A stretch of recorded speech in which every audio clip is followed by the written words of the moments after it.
Welcome to Penrose Learning, where we make understanding easy. You begin by confirming the wall and panel dimensions and locating studs. This gives you secure anchor points. Once done, mark a precise grid with a level and tape measure so each panel lines up. Make sure to plan around switches and vents and leave a small gap for expansion. Start with the lowest row to prevent gravity issues. Pre-fit panels dry to verify coverage. This efficiency prevents rework and ensures adhesive or anchors are applied exactly where needed. You now attach panels using the manufacturer's adhesive or a hybrid approach.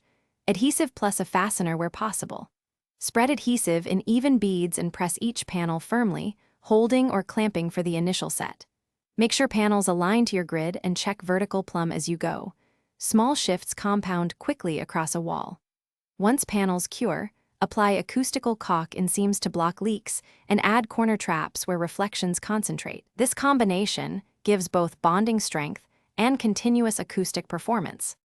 You finish by letting adhesives cure fully and then testing the room with pink noise or a familiar track to evaluate results.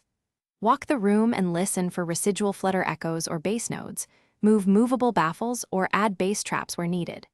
If a panel shifts or detaches, don't panic. Reapply adhesive and add mechanical screws into studs or use toggle anchors for hollow sections. Make sure fabric faces remain clean and seams sealed. A single reinforcement often fixes the issue and stabilizes long-term performance.